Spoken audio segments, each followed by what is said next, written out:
She wanted marriage perks without wife duties, so I gave her exactly what she gave me. And now she is begging me to go back as before. So I, 37 male, have been thinking about whether to post this for a while. I figure maybe someone else is in the same boat and could use my experience. First, let me introduce myself. I'm Ryan. I work in cybersecurity. Yeah, good with computers and all that shit. I was always the quiet, reliable guy who worked hard and played by the rules. Grew up with my dad teaching me about respect and hard work, while mom showed me how to cook and take care of myself.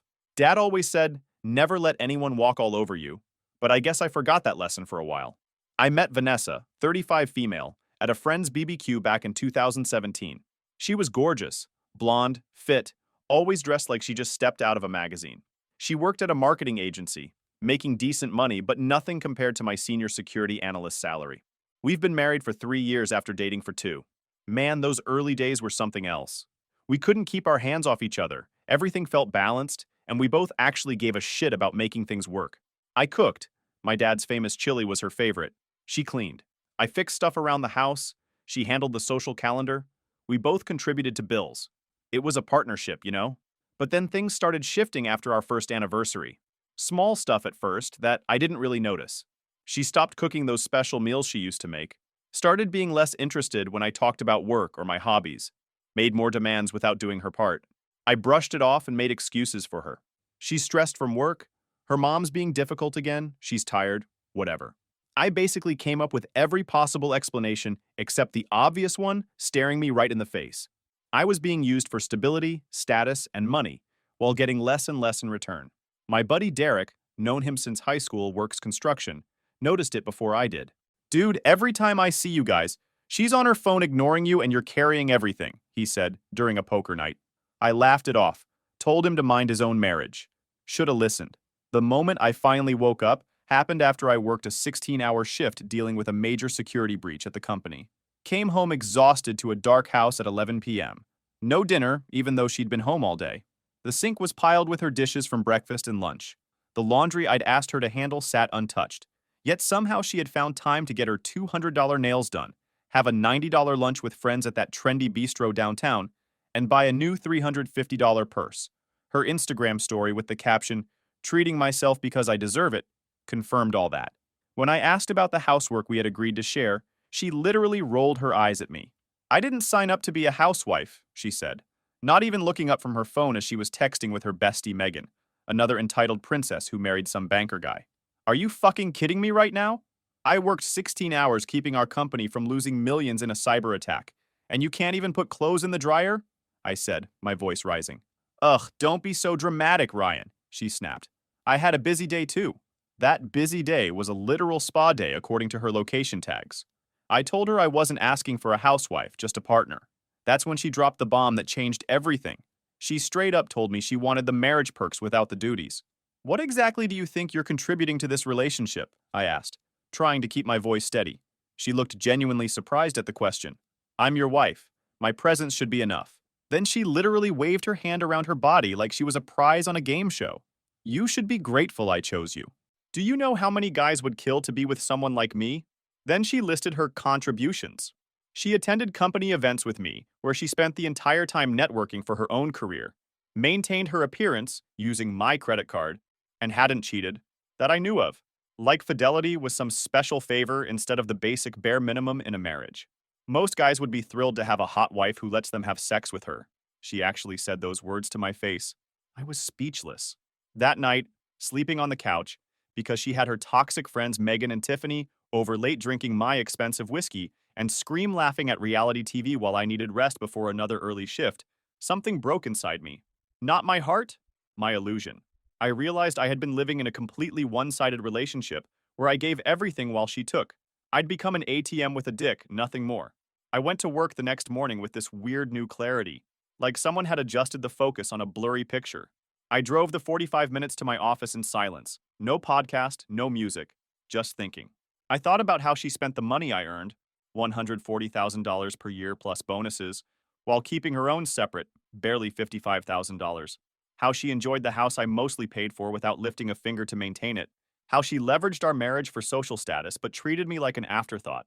I called Derek on my lunch break and finally opened up. Sounds like you married my ex, he said. Time to grow a spine and show her there's consequences. I didn't initially want revenge or drama. I'm not naturally that type of guy. My dad raised me to be respectful and fair. But I was starting to realize that sometimes justice looks like revenge to entitled people. I wanted equality, or at the very least, to stop being taken advantage of.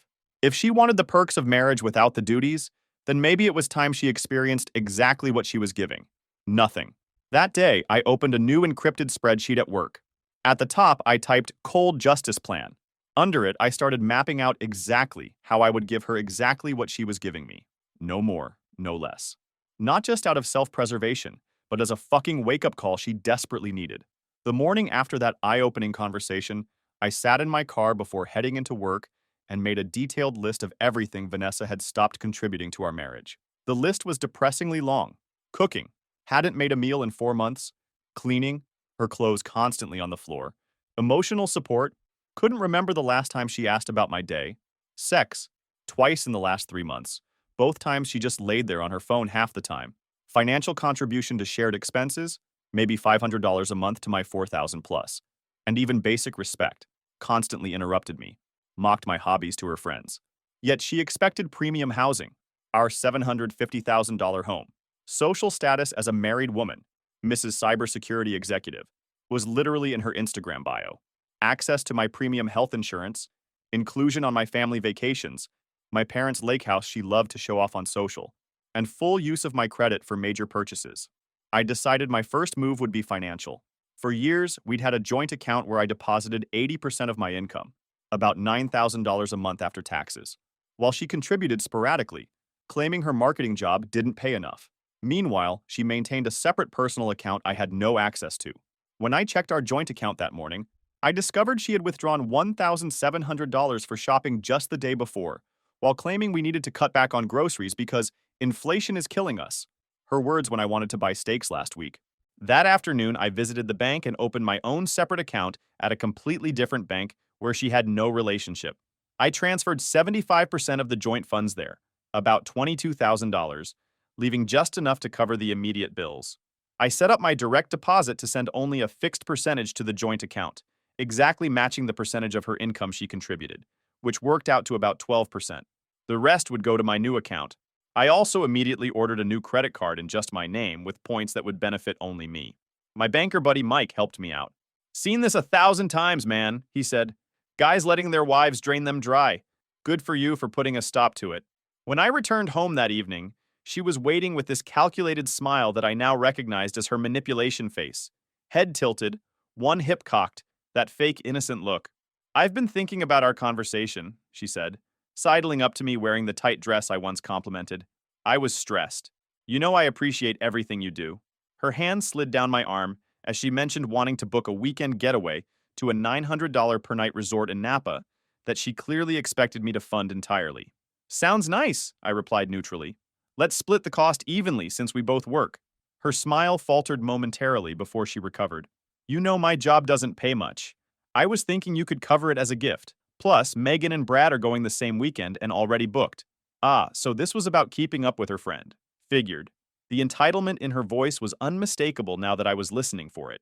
Every sentence started with "I want" or "I need," but never "we" anymore. "I'm cutting back on expenses," I said simply. "I updated our banking arrangement today to be more proportional to our incomes." The calculated warmth vanished instantly. Her eyes widened and her face flushed red. "You did what? Without discussing it with me first?" She actually stamped her foot like a toddler. The irony of her demanding discussions about financial changes when she'd been making withdrawals without consultation for years wasn't lost on me. "I'm just matching your approach," I explained calmly. "You keep your personal money separate, and now I'll do the same. I'll contribute proportionately to our joint expenses, just as you do. About 12% by my calculation." 12%? That's ridiculous. "How am I supposed to live on that?" she shrieked. "The same way I'm supposed to live on 88% of the bills, I guess," I replied. The argument that followed was revealing. She accused me of everything from cruelty to betrayal, yet couldn't articulate why it was acceptable for her to have financial independence, but not me. When she realized I wouldn't budge, she switched tactics, crying those fake tears I'd fallen for so many times, mascara strategically running, claiming I didn't trust her anymore. "Trust is earned through actions," I responded. Your actions show you want independence, not partnership. I'm respecting your choice by doing the same. But how will I pay for girls' night? And my facial next week? She actually asked through her tears. Not, how will we pay the mortgage, but how she'd fund her luxuries. Mask officially dropped. Over the next week, I continued implementing my reciprocity plan. I cooked meals only for myself, matching her behavior of the past months. I cleaned only my own messes. When she left dishes in the sink, they stayed there until she handled them. I did my own laundry, but not hers. The breaking point came when she needed a ride after her car wouldn't start. For years, I'd dropped everything to help her with such emergencies. This time, I responded with the same excuse she'd given when I'd asked her to pick me up during a snowstorm. Sorry, I'm in the middle of something important. Can you call an Uber? I texted. Are you serious right now? I'm your wife, she texted back. Yes, and I'm your husband. I'm just giving you what you give me. That evening, she confronted me directly. What's happened to you? You've changed? Nothing's happened to me, I answered honestly. I've just started to value myself enough to expect reciprocity. I'm matching your investment in this marriage. Nothing more, nothing less. She stormed off to stay at her friend's place. I felt no satisfaction, only a grim determination to continue the course I'd set. This wasn't about punishment. It was about establishing boundaries after years of one-sided compromise. By the third week of my new approach, the dynamic between us had shifted dramatically. She returned from her friend's place after 2 days, expecting me to have come to my senses. Instead, she found me perfectly content with the new arrangement. The power imbalance that had defined our relationship was dissolving, and she clearly didn't know how to handle it. Her first strategy was to weaponize sex. After months of rejecting my advances with excuses about headaches or fatigue, she suddenly appeared in the bedroom wearing lingerie I'd never seen before. When I politely declined, citing the same tired excuse she'd used countless times, her expression was priceless. A mixture of shock and indignation, like her hotness alone should command my immediate attention, regardless of her previous rejections. Is there someone else? She demanded, immediately jumping to accusations rather than self-reflection. No, I replied honestly. I'm just matching your level of interest. When you start showing consistent desire for intimacy, rather than using it as a manipulation tool, I'll respond in kind. This led to her second strategy, involving others in our private matters. The next day, my phone blew up with messages from her family members questioning why I was mistreating her. According to her carefully crafted narrative, I had suddenly become controlling and cold for no reason. She had conveniently left out the years of imbalance that led to my change in behavior. Rather than getting into it with her family, I responded to each message with a simple, I appreciate your concern, but this is between my wife and me. Meanwhile, I documented every manipulation attempt in a journal, not out of pettiness, but as a reality check for myself when doubts crept in. Her third strategy emerged during a dinner with our closest friends. It was a calculated public performance. She was excessively affectionate, repeatedly mentioning things she'd supposedly done for me, most of which never happened. When our friends asked about our plans for the upcoming holiday weekend, she jumped in. We're thinking of going to the lake house. He works so hard, and I want to treat him. The lake house belonged to my family. The treat would come entirely from my pocket. Our friends nodded approvingly at her apparent generosity. Actually, I interjected calmly, we haven't discussed any plans yet. If you'd like to plan a trip, we should talk about how we'll split the costs. The momentary flash of anger in her eyes was quickly masked with a laugh.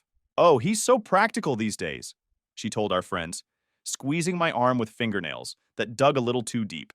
After our friends left, she exploded. How dare you contradict me in front of them? You made me look bad. I simply stated the truth, I replied.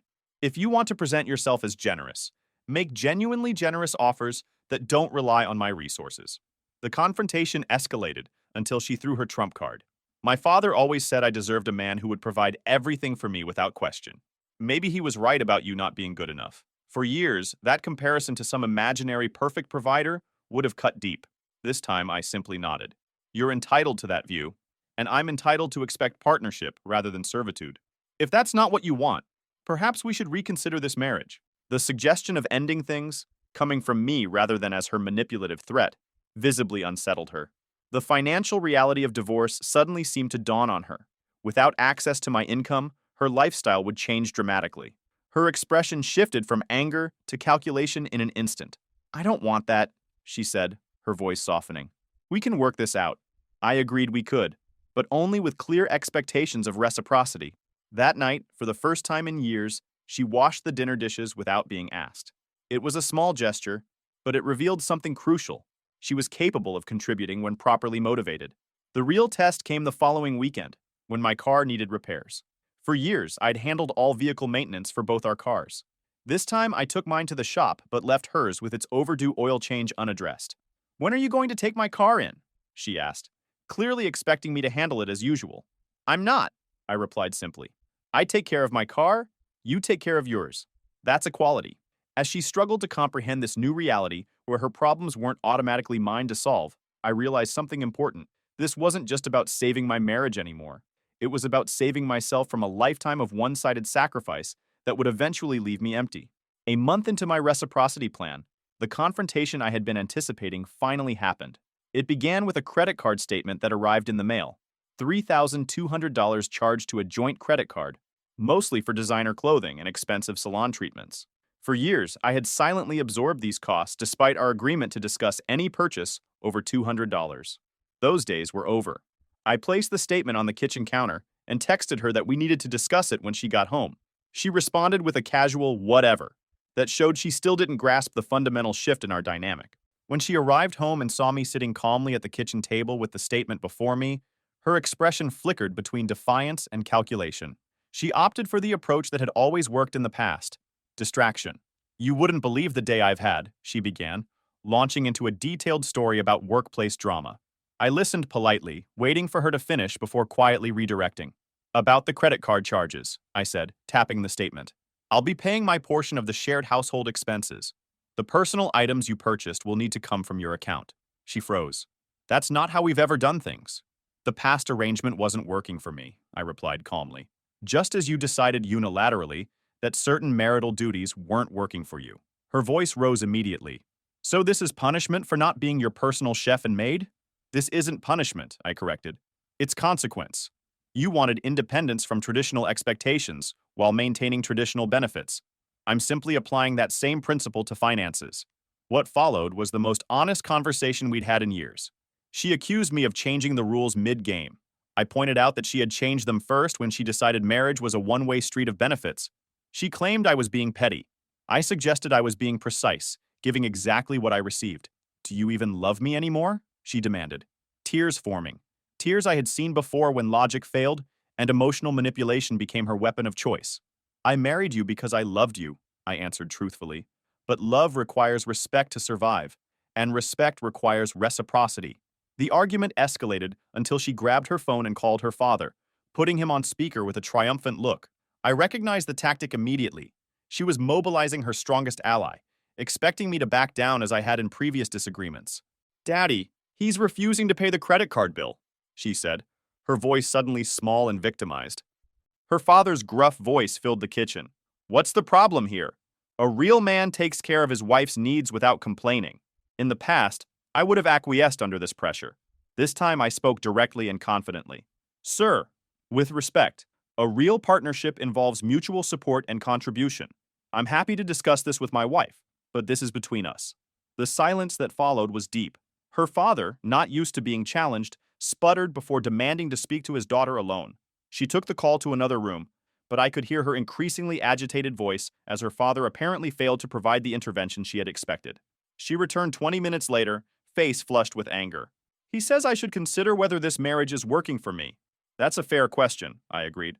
"One we should both consider. Is a relationship based on authentic partnership something you actually want?" Uncertainty flickered across her face. The script wasn't playing out as expected. Her usual tactics were failing, and she seemed genuinely unsure how to proceed without them. That night, a surprising shift occurred. Without discussion, she prepared dinner for both of us, something she hadn't done in months. It wasn't a fancy meal, just pasta with jarred sauce. But the gesture itself spoke volumes. She was testing whether reciprocity could actually work in her favor too. As we ate in relative silence, I realized this wasn't just about correcting an imbalanced relationship anymore. It was about discovering whether there was anything left between us worth salvaging once the manipulations and one-sided expectations were stripped away. The tentative peace established after our honest conversation lasted precisely 3 weeks before the final confrontation arrived. In those weeks, we had existed in an uneasy truce. She made sporadic efforts toward genuine partnership, handling some household responsibilities, contributing to decisions, even initiating intimacy without ulterior motives. I matched her efforts exactly, maintaining the principle of reciprocity while watching her closely. Then came the credit card bill from her weekend trip with Megan and Tiffany, a $6,900 charge to our joint account. The charges included luxury spa treatments, $2,200, expensive dinners, $1,500, high-end boutique purchases, $3,000, and even a fucking psychic reading, $200, well beyond our agreed spending limits. What made it worse was finding the statement deliberately hidden beneath a stack of magazines, rather than in our usual mail location. When confronted, she initially denied knowing anything about it. Must be fraud, she claimed. When shown the actual itemized statement with her signature, she switched to justification. I work hard. I deserve nice things. She actually stomped her foot again. I agree that everyone deserves rewards for their work, I replied. But those rewards should align with their contribution and come from their own earnings. Her eyes narrowed. So you're refusing to pay it? I'll cover my half of our shared household expenses as agreed. The personal luxuries are your responsibility. The calculation behind her next move was visible in real time, as her expression shifted from anger to a practiced vulnerability. I can't afford this on my own, she admitted, voice deliberately small. My job doesn't pay enough.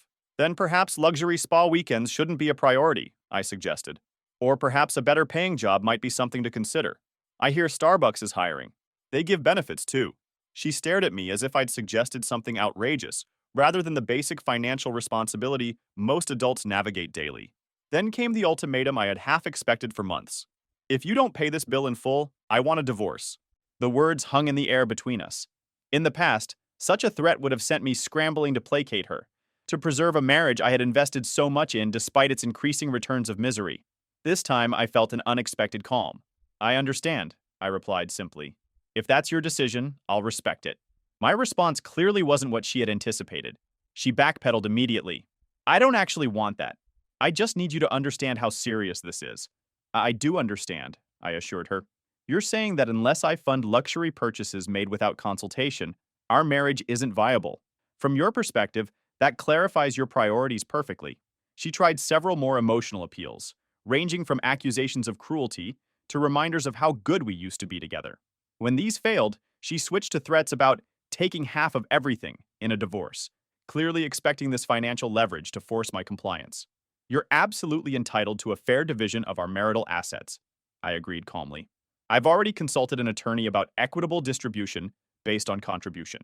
What I didn't tell her was that I'd been documenting everything for months, had already moved some assets, and had been getting advice from Mike at the bank who'd seen this scenario countless times. The mention of an attorney silenced her momentarily.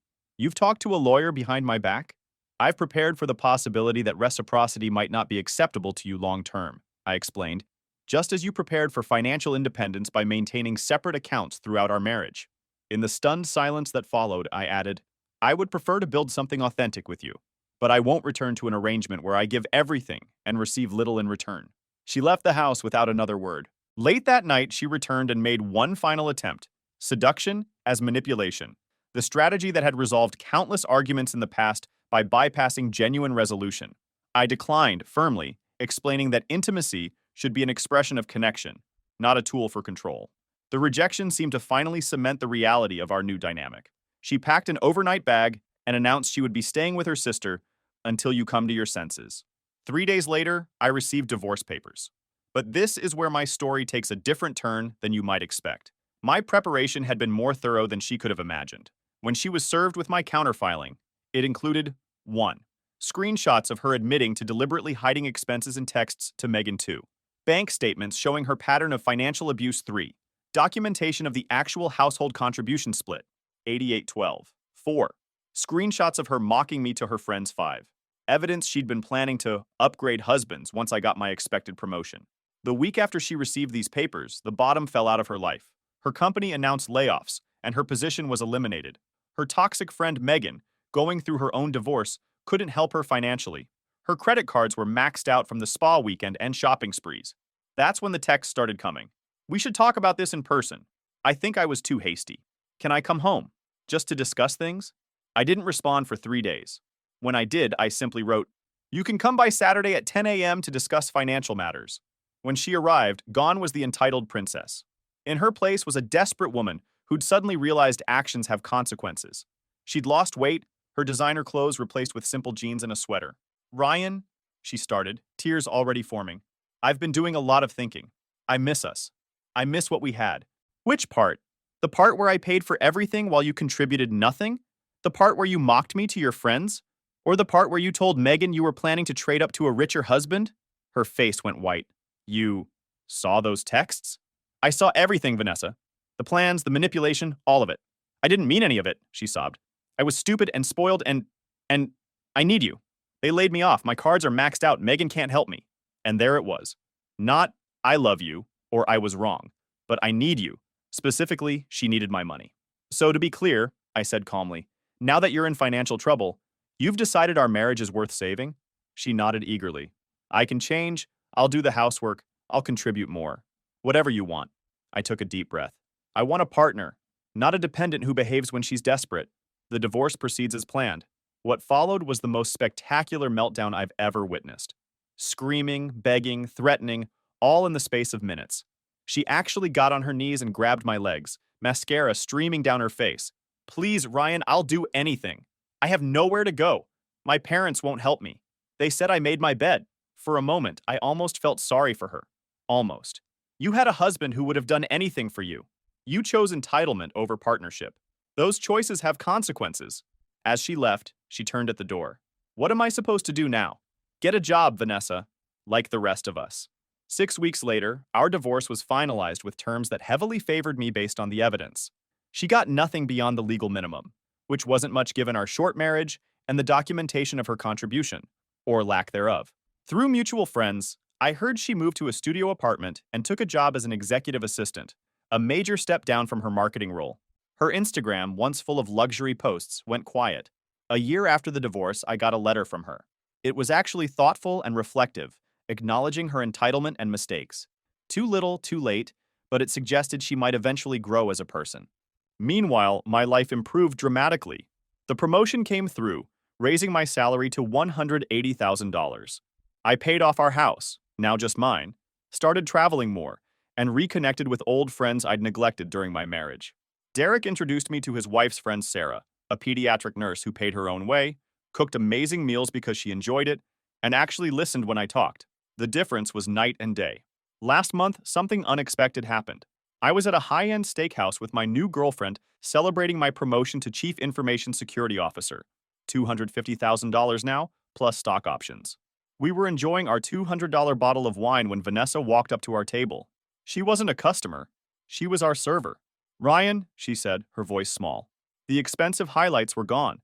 The designer clothes replaced with a server's uniform. How are you?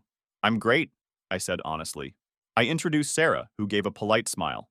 That's good, Vanessa said, her eyes darting between us, lingering on Sarah's hand on mine. Can I get you anything else? Just the check when you get a chance, I replied. No spite, no gloating. I genuinely felt nothing but mild pity. As she walked away, Sarah asked, Ex-wife? Yep. You never told me she was working as a server? I didn't know, I said truthfully. But I'm not surprised. Actions have consequences. When Vanessa brought the check, she slipped a note underneath. I waited until we left to read it. I'm sorry for everything. I didn't understand what I had until it was gone. You were right about everything. I had to learn the hard way that the world doesn't owe me anything. If you ever want to catch up, I'd like to apologize properly. I crumpled it up and tossed it in a trash can outside the restaurant. Sarah gave me a questioning look. The past should stay in the past, I said. I've got everything I need right here. 2 weeks after that encounter, I got a text from a number I didn't recognize. It's Vanessa. Please, can we talk? I've lost everything. My apartment is being foreclosed. I have nowhere to go. My parents won't help. I made terrible mistakes. I know I don't deserve your help, but I don't know who else to turn to. I showed it to Derek over beers that night. Don't fall for it, bro, he warned. Classic manipulation. I have no intention of rescuing her, I assured him. But I am curious what she wants. I agreed to meet her for coffee in public. When she showed up, I barely recognized her. The woman who once spent $800 on skincare each month looked tired, worn down. Life had clearly been rough since our divorce. Thank you for coming, she said, wringing her hands. I don't know where to start. How about the truth for once? I suggested. She broke down right there in the coffee shop. Through her tears, she confessed everything. How she'd taken me for granted, how she'd used me, how she'd planned to upgrade once I got successful enough. She admitted to cheating once with her boss, which I hadn't known about, and how karma got her when he fired her during the layoffs despite their affair. I've hit rock bottom, she said finally. I owe $40,000 in credit card debt. I've been evicted from my apartment. My car was repossessed last week. Megan won't talk to me anymore since her divorce. I have nothing. Then came the real purpose of the meeting. I was hoping maybe I could stay at the house for a little while, just until I get back on my feet. I wouldn't be in your way. I could help around the house like before. I mean, better than before. I almost laughed at the irony. Now that she'd experienced the consequences of her actions, suddenly she was willing to contribute. Classic. Vanessa, I said gently but firmly, what you're experiencing now are the natural consequences of your choices. The entitlement, the manipulation, the taking without giving, it all led here. I can't rescue you from that. But I'll do anything, she pleaded, reaching for my hand across the table. I've changed. I've learned my lesson. If you've truly changed, then you'll find your way without using someone else as a crutch. That's what mature adults do. As I stood to leave, I placed $500 in cash on the table. This is a one-time gesture. Not because you deserve it, but because I choose to be kind despite how you treated me. Use it to get a bus ticket to your parents or find a room to rent. After this, don't contact me again. The mixture of gratitude and humiliation on her face was something I'll never forget. I walked away feeling not satisfaction, but closure.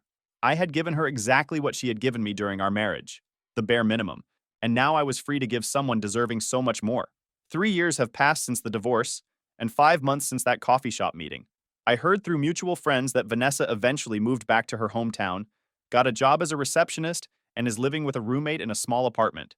Her social media is gone. No more flaunting a lifestyle she didn't earn. Meanwhile, Sarah moved in last month. We share expenses equally despite my much higher income, because that's what she insists on. She cooks because she enjoys it, not because she has to. I handle the yard work because I find it relaxing. When one of us has a rough day, the other picks up the slack without keeping score. It's what a partnership should be.